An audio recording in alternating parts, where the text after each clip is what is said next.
জয় গুরু। বন্দে পুরুষোত্তমম।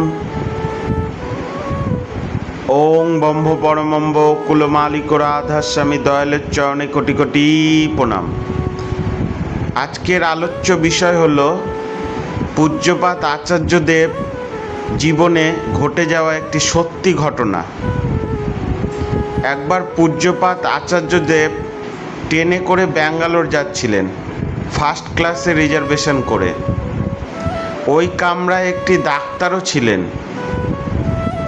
তিনি পূজ্যপাদ আচার্যদেবকে দেখে আকৃষ্ট হয়ে তাকে গিয়ে তার নিজের কথা সব বললেন।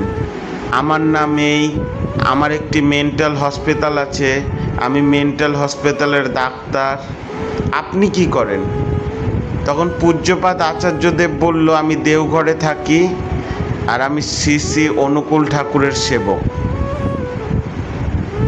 এই কথা শুনে ডাক্তারটি একটু ঠাট্টার সুরে বলে উঠল, ও আপনি ধর্মকর্ম করেন?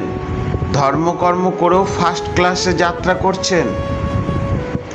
তখন পূজ্যপাদ আচার্যদেব ডাক্তারটির দিকে তাকালেন এবং ডাক্তারটিকে বললেন, আপনি পাগলের ডাক্তার, তাও আপনি ফার্স্ট ক্লাসে যাত্রা করছেন, আর আমি দিন দুনিয়ার মালিক যে শ্রী শ্রী অনুকূল ঠাকুর, তার সেবক, তাহলে কি আমি ফার্স্ট ক্লাসে যাত্রা করতে পারি না? আপনি একটা পাগলের ডাক্তার হয়েও এই ফার্স্ট ক্লাসে যাত্রা করছেন, আর আমি তো দিন দুনিয়ার মালিকের সেবা করি, আমার তো ফার্স্ট ক্লাসে যাওয়া অবশ্যই দরকার। এই কথা শুনে ডাক্তারটি একদম থতমত খেয়ে উঠল।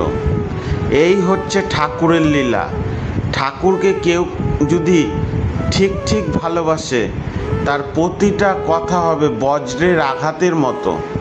আর ঠাকুরকে যে ভালোবাসবে সে কখনো দরিদ্র থাকতে পারে না। পূজ্যপাদ আচার্যদেব আরেকটি কথা বলেছিলেন,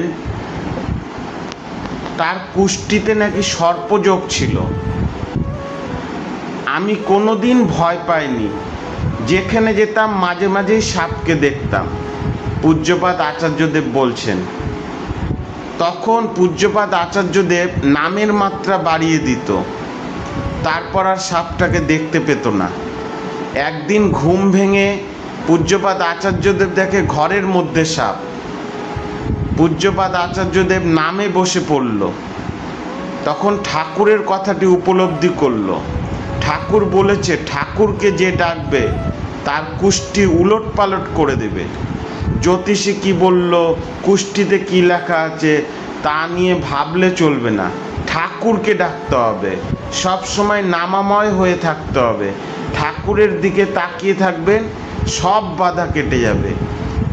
আমরা ঠাকুরকে যদি ঠিক ঠিক ভালোবাসি, কোনো জ্যোতিষীর কথা শুনতে হবে না, কুষ্টিতে কী লেখা আছে মানতে হবে না।